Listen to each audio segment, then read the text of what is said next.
하겠습니다. 주님 이 자리에 함께 하십니다. 행복한 성도 77번째 시간으로 대적이라는 제목으로 하나님 말씀 나누겠습니다. 동일한 수도 무엇을 만나느냐에 따라 결과가 달라지죠. 곱하기 0을 만나면 0이 되어버립니다. 어떤 숫자를 곱해도 0이 되죠. 이것이 복음이라 할 수 있습니다. 예수 그리스도를 만나면 0이 되어버립니다.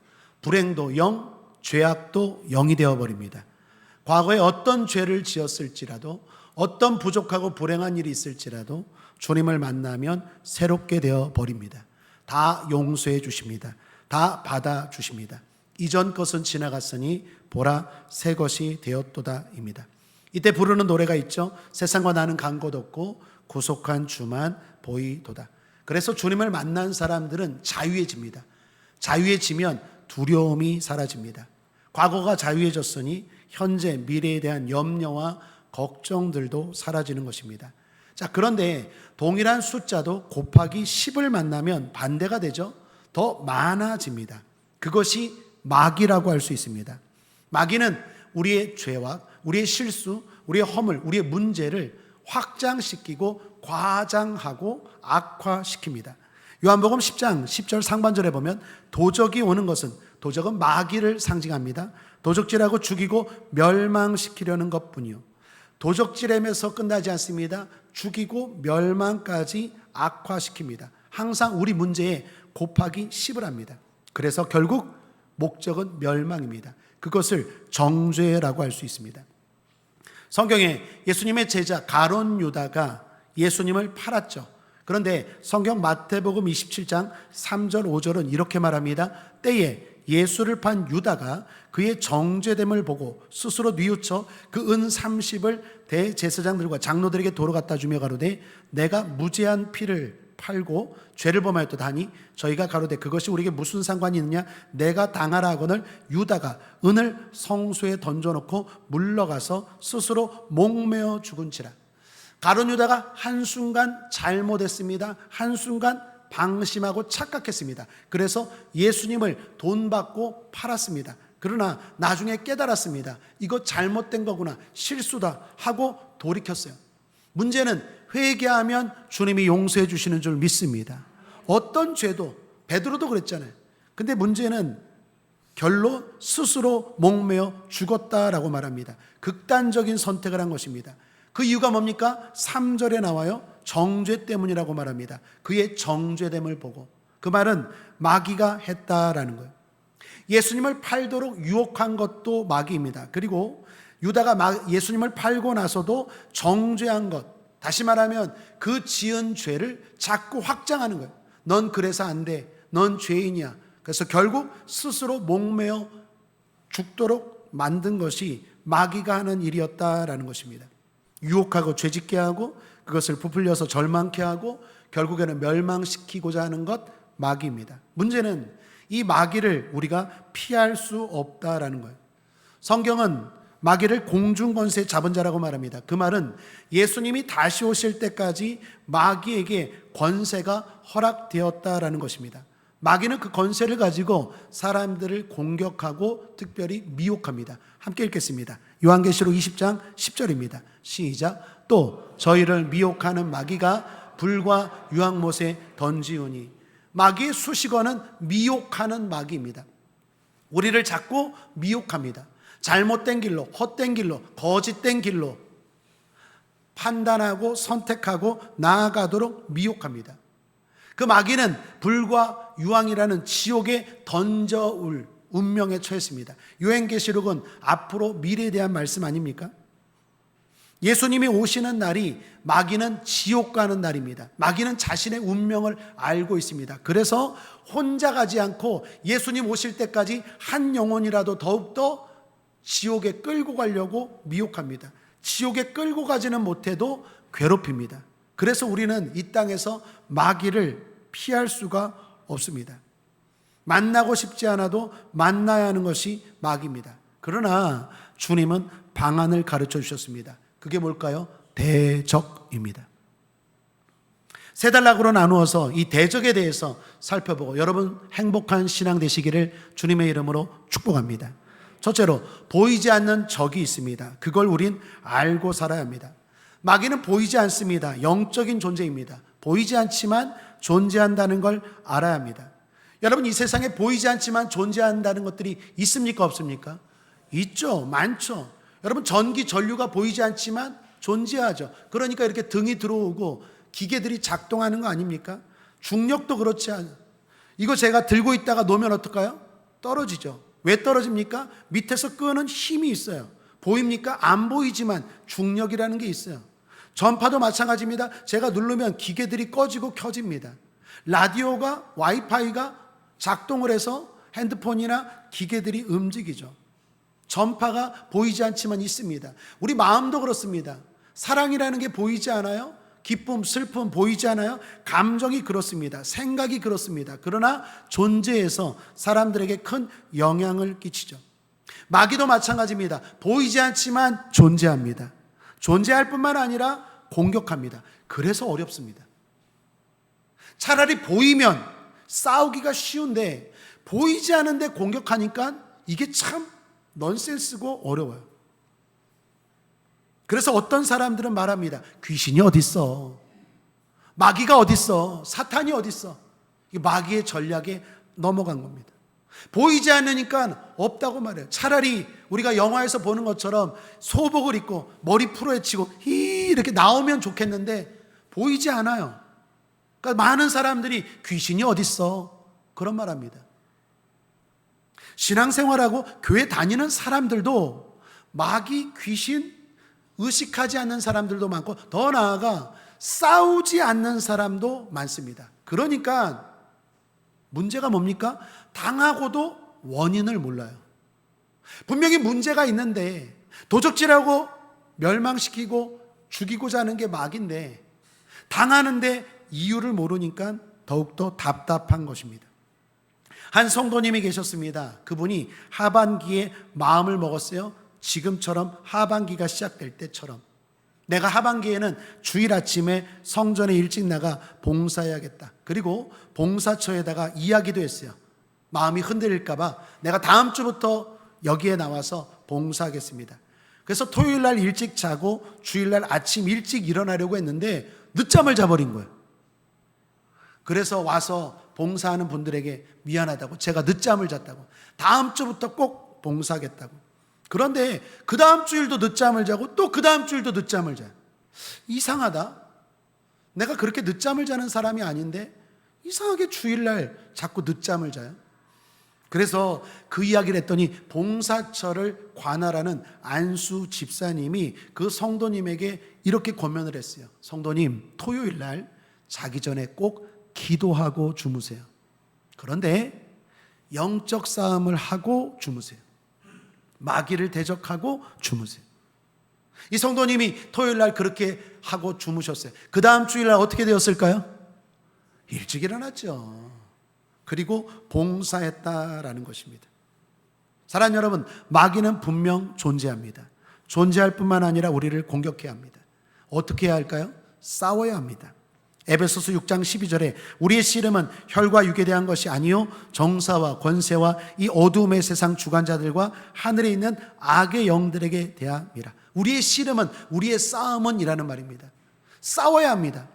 그런데 혈과 육은 보이는 것이지만 우리는 보이는 사람, 보이는 남편, 보이는 가족, 보이는 성도끼리 싸우는 게 아니라 보이지 않는 마귀와 싸워야 합니다. 그래야 승리의 삶을 살 수 있습니다. 어린 시절에 이런 생각을 했어요. 왜 이렇게 거룩한 성경에 싸우는 이야기가 많이 나올까? 전쟁 이야기도 많고 싸우는 이야기도 많고. 철이 들고 나서 깨달았어요. 신앙의 본질은 싸움이구나. 성경 함께 읽겠습니다. 디모데후서 2장 3절입니다. 시작. 내가 그리스도 예수의 좋은 군사로. 사랑하는 여러분, 군사로 신앙생활 하시길 바랍니다. 빌립보서 2장 25절 하반절에 그는 나의 형제와 함께 수고하고 함께 군사된 자요. 보이지 않는 적이 있습니다. 둘째로 보이지 않는 적을 대적해야 합니다. 영적 싸움을 한다는 건 다른 말로 대적하라는 것입니다. 그럼 우리는 보이지 않는 마귀를 어떻게 대적하고 싸울 수 있을까요? 대적한다는 건 세 가지로 설명할 수 있습니다. 첫 번째로 하나님께 순복하는 것이 대적입니다.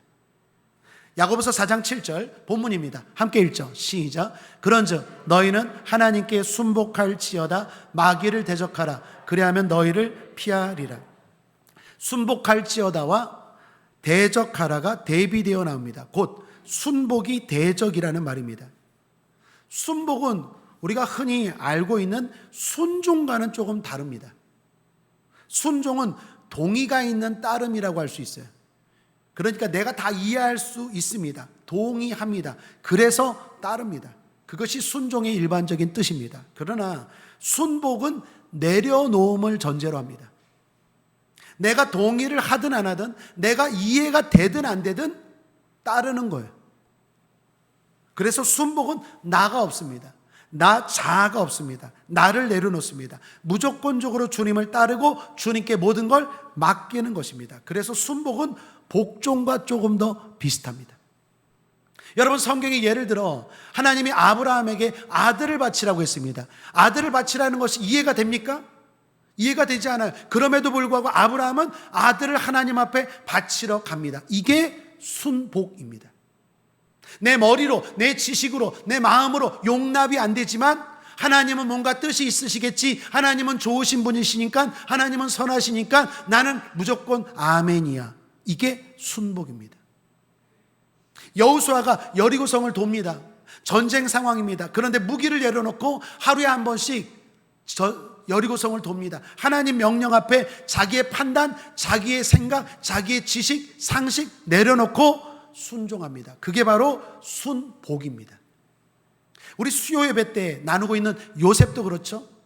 믿음으로 사는데 자꾸 어려움을 당하고 내려갑니다. 그럼에도 불구하고 하나님을 신뢰합니다. 하나님에 대한 믿음과 하나님을 따르는 것이 흔들림이 없습니다. 그것이 순복입니다.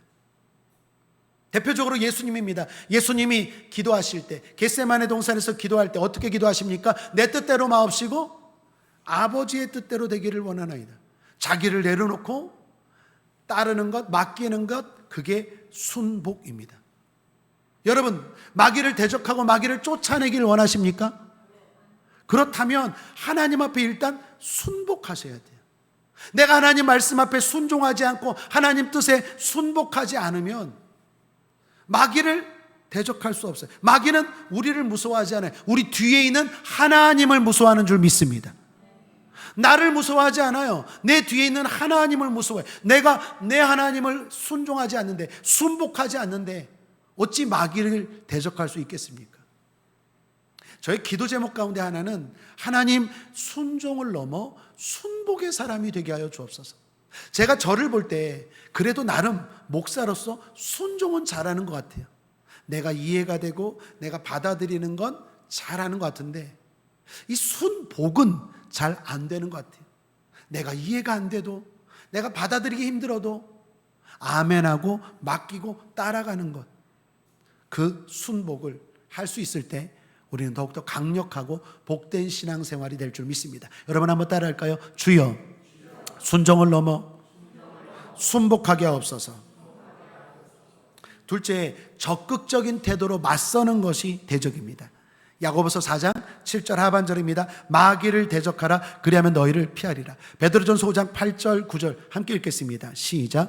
근신하라, 깨어라. 너희 대적 마귀가 우는 사자같이 두루다니며 삼킬 자를 찾나니 너희는 믿음을 굳게 하여 저를 대적하라.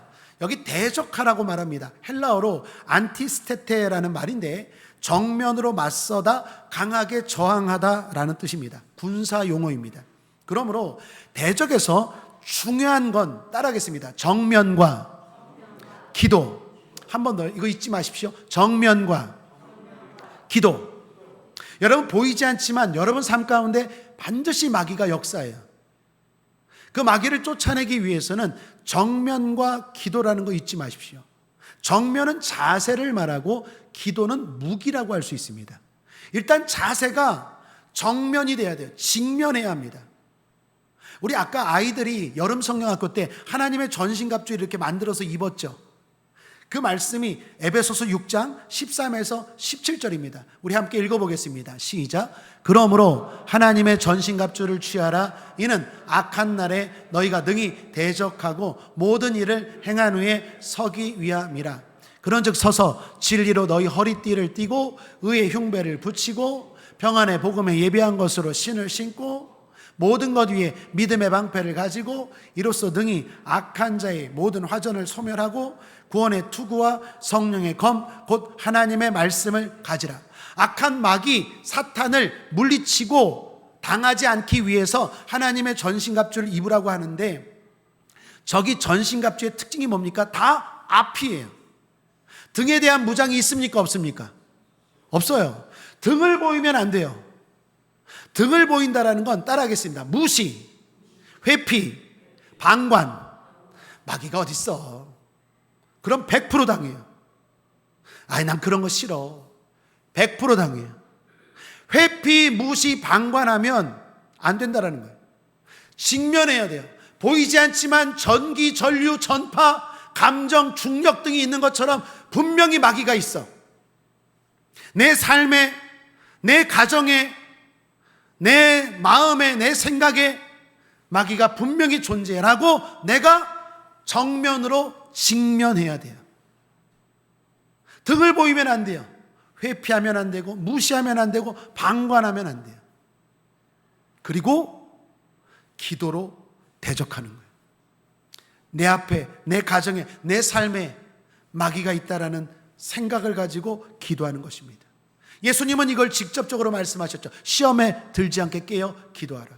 그리고 이렇게 말씀합니다. 마가복음 16장 17절에 믿는 자들에게 이런 표적이 따르리니 곧 저희가 내 이름으로 귀신을 쫓아내며. 여러분 믿는 자이십니까? 아멘이십니까? 그러면 반드시 귀신을 쫓아내야 돼요. 여러분, 귀신을 없앨 수는 없어요. 사라지게 할 수도 죽일 수도 없어요. 그러나 쫓아내야 돼요. 물리쳐야 돼요. 감히 내 삶에, 내 가정에, 내 자녀들에게 역사하지 못하도록 쫓아내고 물리쳐야 돼요. 마가복음 9장 29절도 함께 읽겠습니다. 시작. 이르시되 기도 외에 다른 것으로는 이런 유가 나갈 수 없느니라 하시니라. 무슨 말씀입니까? 제자들이 예수님이 귀신을 쫓아내는 걸 보고 물었어요. 주님, 우리는 어떻게 하면 귀신을 쫓아낼 수 있습니까? 예수님 분명하게 말씀합니다. 기도밖에는 안 돼. 기도해야 돼. 기도해야 마귀가 떠나가. 그러므로 사랑하는 여러분, 무시, 회피, 방관하지 말고 반드시 마귀가 있다는 거 기억하시고, 감각으로 살지 말고 믿음으로 사셔서 반드시 내 삶에 마귀가 있다는 걸 의식하고 기도로 쫓아내시기를, 예수 이름으로 기도하여 대적하시기를 주님의 이름으로 축복합니다. 그런데 어떤 분들은 말합니다. 목사님, 기도해도 안 되던데요? 그런 분들은 네 가지를 점검하세요. 실제로 성경에서도 그랬죠. 제자들이 기도했는데 귀신들이 떠나가지 않아요. 또 스게아의 7 아들들도 그랬습니다. 스게아라는 사람은 제사장인데 그 아들들이 바울이 귀신을 쫓아내는 걸 보고 흉내를 냈어요. 그런데 우리가 알다시피 귀신은 귀신같이 알죠. 이 사람이 믿음으로 기도하는지 흉내로 기도하는지, 이 사람이 진짜 예수를 믿고 예배를 드리는지 아니면 딴 생각으로 교회를 오는지 마귀는 다 알거든요. 그래서 한번 읽어보죠. 사도행전 19장 13절부터 16절인데 결과는 실패였어요. 천천히 함께 읽겠습니다. 시작. 이에 돌아다니며 마수라는 어떤 유대인들이 시험적으로 악귀 들린 자들에게 대하여 주 예수의 이름을 불러 말하되 내가 바울의 전파하는 예수를 빙자하여 너희를 명하노라 하더라. 유대 한 제사장 스게아의 7 아들도 이 일을 해가더니 함께 읽겠습니다. 시작. 악귀가 대답하여 가로되 예수도 내가 알고 바울도 내가 알거니와 너희는 누구냐 하며, 그 다음 악귀 들린 사람이 그 2 사람에게 뛰어올라 억제하여 이기니 저희가 상하여 벗은 몸으로 그 집에서 도망하는지라. 우리가 잘 아는 유명한 말씀 아닙니까? 흉내낸 거예요. 귀신아 떠나가라 했는데 오히려 귀신이 그 제사장의 아들들에게 뛰어올라서 결과적으로 실패했다라는 거예요. 물론 이 사람들은 믿음이 없지만 우리도 마찬가지입니다. 목사님, 내가 마귀가 내 삶에 있다라는 것 알고 자꾸 내 마음을, 내 생각을, 내 삶을 우울하게 하고 누르고 잘못된 곳으로 끌려가서 목사님 말씀대로 대적하고 기도했는데 왜 떠나가지 않습니까? 하는 분들 계시죠? 그럴 때 4가지를 점검해 보십시오. 몇 가지? 4가지. 첫 번째, 말씀입니다. 기도가 총이라면 말씀은 총알이라고 할 수 있어요. 내가 붙들고 있는 말씀이 있는지 점검하십시오. 마태복음 4장에 보면 예수님이 귀신을 쫓아내시죠. 그때 어떻게 쫓아내십니까? 기록되었으되라는 하나님의 말씀을 언급할 때 귀신이 떠나갑니다. 귀신은 말씀을 붙들고 기도하는 사람을 무서워합니다. 그러므로 내가 믿음을 가지고 기도하되 말씀을 붙드십시오. 말씀을 암송하시고 말씀을 묵상하시고 말씀을 생각하시고 말씀을 고백하시길 바랍니다. 신앙생활 잘하던 어떤 성도님이 한 분 계셨습니다. 그런데 불신자 친구가 이런 말을 했어요. 야, 너 맨날 교회 가고 기도한다는데 뭐가 달라졌니? 그냥 친구가 툭 던진 말인데 이 말이 이 성도님 마음에 딱 꽂혔어요.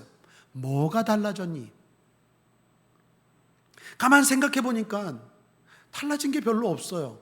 내가 그렇게 기도하고 봉사하고 열심히 주님 앞에 나아갔는데 뭐가 달라졌니?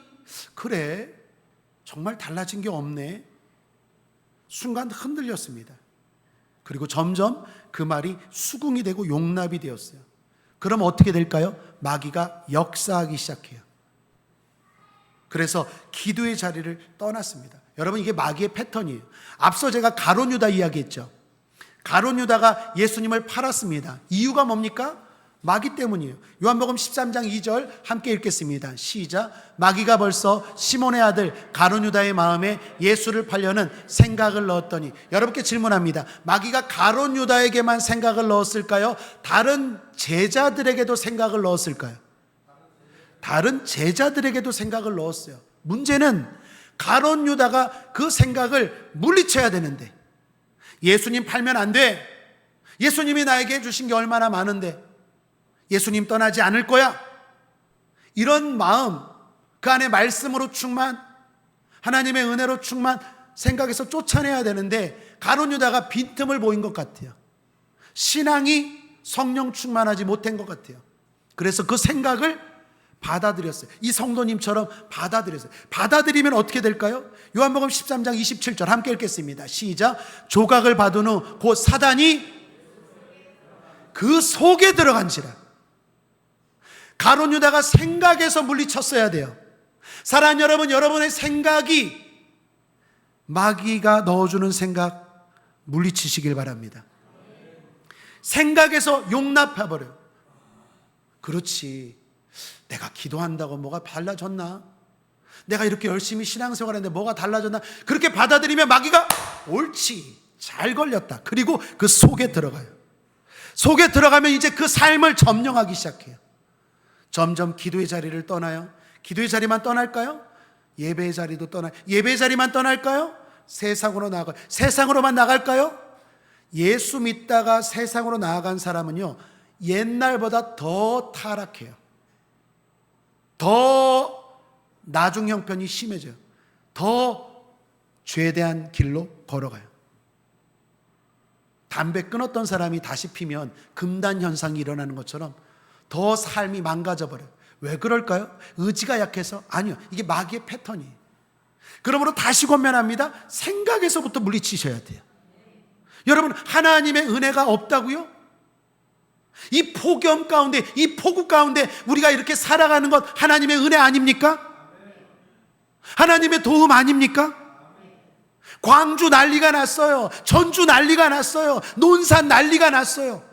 영종도 이렇게 살아가는 것 우연입니까? 수많은 사람들이 오늘도 교통사고다, 병원 가보십시오. 호수 끼고 물 먹는 거 하나도 안 돼요.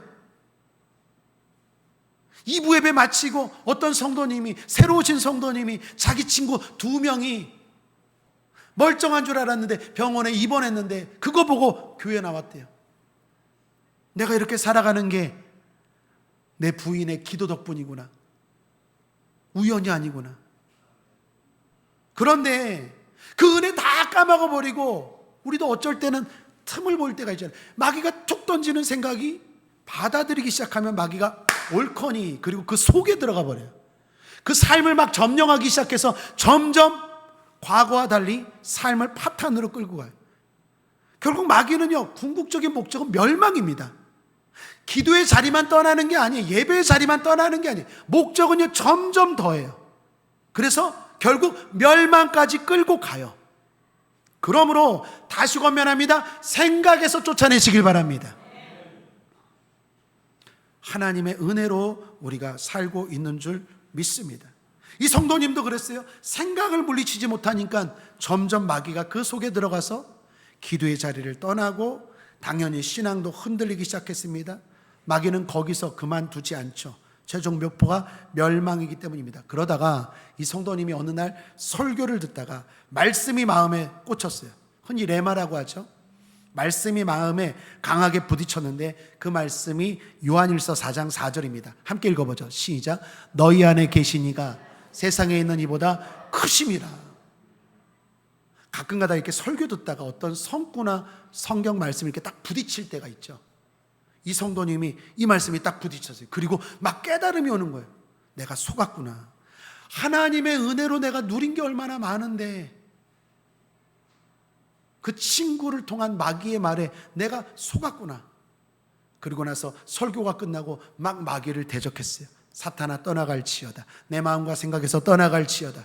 그리고 나서 예배가 마쳐졌을 때는 완전히 새롭게 새로운 마음으로 기쁨으로 활력 있게 살아갔다라는 간증입니다. 그러므로 사랑하는 여러분, 여러분 안에 말씀이 있길 바랍니다. 또 하나 점검해야 될 건 회개의 방패입니다. 주님은 마귀에게 틈을 주지 말라고 말씀합니다. 에베소서 4장 27절입니다. 함께 읽겠습니다. 시작. 마귀로 틈을 타지 못하게 하라. 틈은 죄라고 할 수 있습니다. 죄가 있으면 기도는 무력해지죠.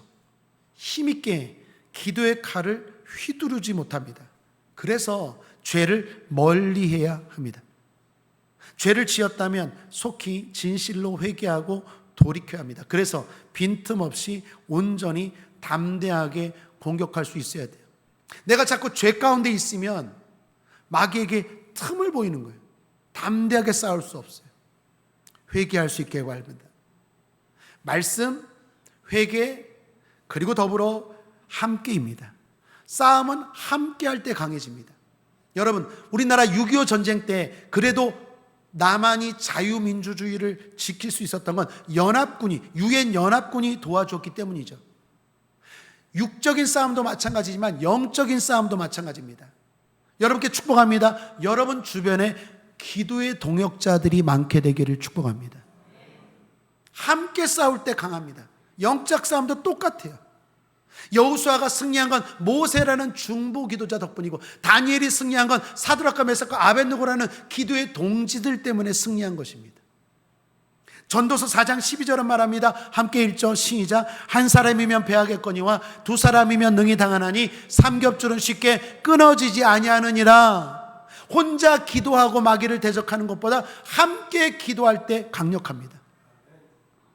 여러분을 위해서 기도하는 교회가 있게 되길 바라고, 구역이 있게 되길 바라고, 성도가 있게 되길 바라고, 믿음의 동지들이 있게 되길 바랍니다.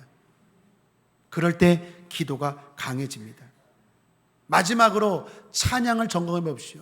내가 기도해도 그런 변화가 일어나지 않는데 세 가지 점검했죠. 말씀이 있는가, 회개가 있는가, 함께 동역자가 있는가, 그리고 마지막은 찬양입니다.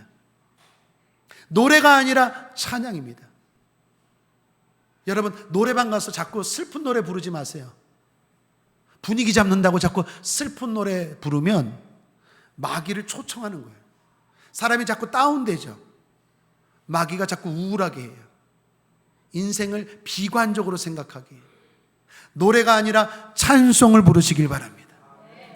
어쩔 수 없이 회식 때 노래방에 끌려갔을지라도 찬송을 부르셔서 친구들이 말하기를 재수 없다라는 소리를 들으시길 바랍니다. 노래방에 찬송가 있나요? 있어요? 우리 어떻게 하세요, 홍 집사님? 노래방에 찬송가가 있습니까? 꼭 찬송가 부르시길 바랍니다. 그럼 분위기가 달라질 거예요. 성경 함께 읽겠습니다. 역대하 20장 22절입니다. 그 노래와 찬송이 시작될 때에 여호와께서 복병을 두사 유다를 치러 암몬 자손과 모압과 세일산 사람들을 치심으로 저희가 패하였으니 찬양이 습관이 되길 바랍니다. 찬양이 습관이 되길 바랍니다. 앞서 우리가 불렀던 찬송가 389장 2절 가사입니다. 원수 마귀 모두 쫓겨가기는 예수 이름 듣고 겁이 남이라. 우리 찬송 듣고 지옥 떨리니 형제들아 찬송합시다. 지옥이 뭡니까? 마귀입니다. 찬송 부를 때 귀신이 떠나가고 마귀가 무서워. 저는요, 목회하면서 이거 너무나 많이 경험했어요. 한 가지만 소개하면, 제가 충청도에서 장례를 치르고 올라올 때입니다. 그 장례는요, 아주 유교인 집안이었어요. 매장을 했습니다. 그리고 충청도는요, 탈관을 합니다. 탈관이 뭐냐면 관채 묻는 게 아니라 관은 거기서 불태워버리고 그 시신만 넣습니다. 그런데 상여를 해요. 요즘은 거의 99%가 화장이거든요. 아니면 수목장. 근데 거기는 완전 상여까지 준비가 되어 있더라고요. 아침에 병원에서 출발했는데 그 마을에 도착했더니 벌써 저기 선산 밑에서 상여가 준비되어 있어요. 그래갖고 상여에다가 옮겨서 산에 올라갔습니다. 장례를 치렀는데 한 반나절이 걸렸어요. 매장을 하고 돌아오는 버스 안에서 돌아가신 분, 고인분의 사위가 이상한 행동을 하는 거예요. 처음에는 이상한 말을 하다가 갑자기 소리를 지르는데 이게 놀랍죠? 방금 장례를 치른 그 장모님 흉내를 내는 거예요. 똑같이 흉내를 내요. 남자가, 사위가. 여러분, 누가 하는 짓일까요? 귀신이 하는 거예요. 잊지 마십시오. 사람은 죽으면 끝이에요. 그 사람의 영혼이 들어가는 거 아니에요. 그건 세상 사람들이 만든 것이고 귀신이 변장해서 속이는 거예요. 난리가 났어요. 버스 안에서. 만수동에 사시는 분이었는데 만수동 그쪽 병원으로, 가정으로 버스가 못 가고 교회로 갔어요. 제가 섬기던 인천 수목교회로. 거기 기도실이 있잖아요. 기도실에 성도들이 다 갔어요. 그 사람 사위 끌고 앉혔어요. 그리고 그 기도실 제일 큰데 그 방에 들어가서 함께 뭐 했을까요? 제일 먼저? 아니죠. 뭐 했을까요? 지금 찬송 이야기하고 있잖아요. 찬송을 하라 그랬어요. 제가 기도하기 전에 찬송을 하라고. 특별히 보혈 찬송. 예수 십자가에 흘린 구주의 십자가 보혈로. 보혈 찬송을 불렀더니 그 사람 사위 안에 있는 마귀 귀신이 너무 힘들어요. 전 이걸 너무 많이 봤어요. 마귀가 찬송을 싫어하는 거예요. 사랑하는 여러분, 정도의 차이는 있지만 병도 암 1기, 2기, 3기, 4기 정도의 차이가 있는 것처럼 마귀의 공격도 정도의 차이가 있지만 우리에게도 마귀가 그렇게까지 사로잡지는 못해도 우리의 삶에 공격할 때 찬송이 습관이 되길 바랍니다. 여러분이 자꾸 습관적으로 유행가를 듣고 유행가를 부르면 마귀를 자꾸 초청하는 게 돼요. 사람의 기분이 자꾸 우울해지고 그걸 통해서 마귀가 그 속에 들어가서 점령해버려요. 여러분, 가정에 좋은 기기들 많잖아요. 유튜브나 이런 걸로 찬양을 틀어놓으시길 바랍니다. 찬양을 들으면서 일을 하시고, 찬양을 들으면서 청소하시고, 찬양을 들으면서 운전하시고, 찬송을 들으시길 바랍니다. 그러면 지옥 떨리니 마귀가 떱니다.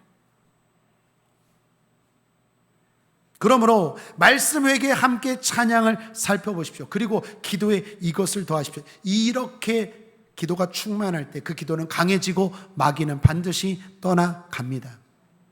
한 청년이 음란물과 게임에 중독된 청년이 있었어요. 삶이 완전히 망가질 정도로 거기에 끌려다니던 청년이었습니다.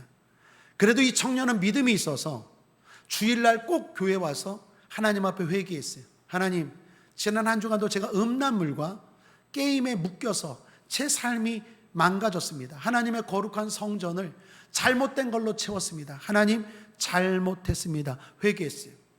눈물로 진실되게 회개했어요.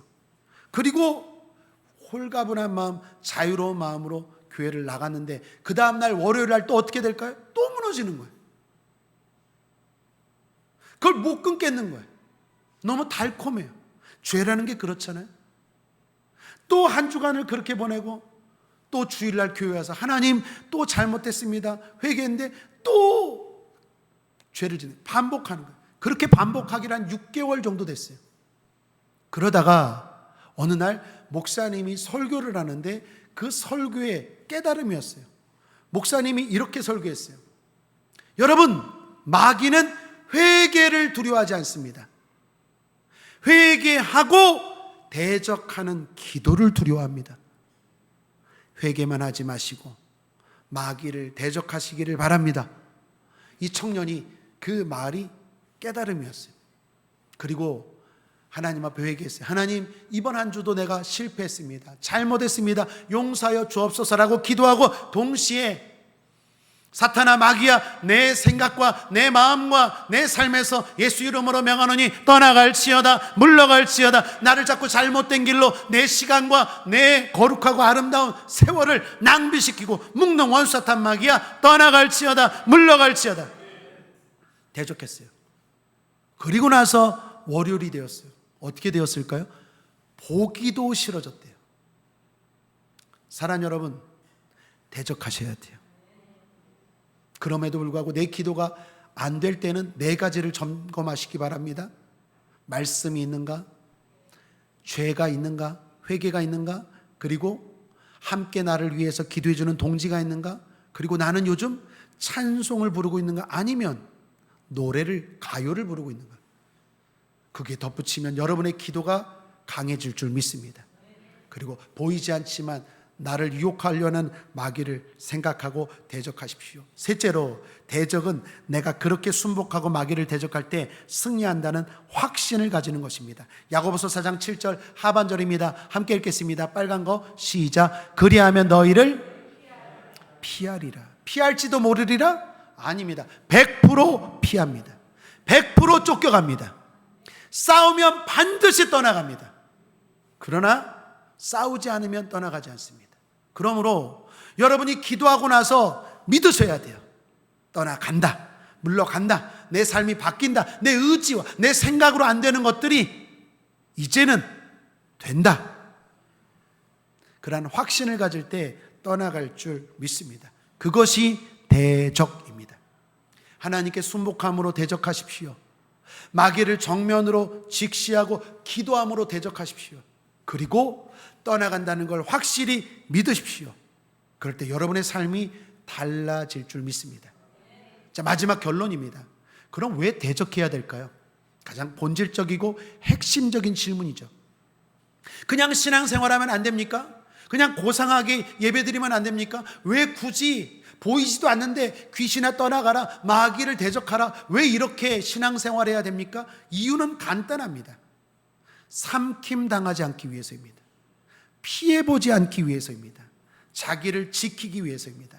성경 함께 읽어보죠. 베드로전서 5장 8절입니다. 시작. 너희 대적 마귀가 우는 사자같이 두루다니며 삼킬 자를 찾나니. 삼킴당하지 않기 위해서입니다. 보이지 않지만 마귀에게 삼킴당합니다. 원인도 모릅니다. 그래서 싸워야 합니다. 제가 이번 주 여러분을 위해서 특별히 기도할 때 대적 기도 많이 했어요. 그리고 설교를 준비하는데 하나님이 그때그때마다 감사하죠. 좋은 예화를 하나 주셨어요. 사진이 있는데 한번 보시죠. 이게 뭡니까? 뭔 것 같아요? 소 어디인 것 같아요? 엉덩이에 저거 뭡니까? 엉덩이에 뭐 그려놓은 것 같아요? 눈. 저게 실제로 아프리카에서 아프리카 사람들이 소 엉덩이에다가 눈을 저렇게 그려놓는데요. 왜 그럴까요? 사자나 맹수들이요, 와서 잡아먹는 거예요. 그런데 이걸 보호할 수가 없어요. 그런데 어느 날 소 엉덩이에 눈을 그려놨더니 사자들이 오지를 못한대요. 제가 오늘 설교 준비하는데 딱 좋은 예화예요. 사랑하는 여러분, 진짜 사자뿐만 아니라 영적인 사자 마귀도 우리를 삼키려고 와요. 싸움 하셔야 돼요. 대적하셔야 돼요. 그래서 자꾸 당하지 말고, 빼앗기지 말고 승리하시기를, 행복하시기를 주님의 이름으로 축복합니다. 말씀을 정리합니다. 보이지 않지만 마귀라는 적이 존재합니다. 대적해야 합니다. 예수 이름으로 대적하고 기도해서 쫓아내야 합니다. 영적 싸움을 해야 합니다. 예수님도 하셨고 또한 우리에게도 하시라고 말씀하십니다. 이유는 간단합니다. 우리가 삼킴당하지 않기 위해서입니다. 우리 자신을 지키기 위해서입니다. 그러므로 싸웁시다. 대적합시다. 예수 승리! 기도하겠습니다. 주님, 마귀가 있다라는 것, 더 나아가 마귀가 공격한다라는 것 깨닫게 하시고 알게 하시니 감사합니다. 우리 사랑하는 성도들 군사답게 신앙생활하게 하여 주옵소서. 영적 싸움하게 하여 주옵소서. 그래서 모르고 당하는 것이 아니라 알고 이기게 하여 주옵소서. 행복한 성도로 살아갈 수 있도록 주님 붙들어 주옵소서. 감사드리며 예수님의 이름으로 축복하기도 했습니다. 아멘.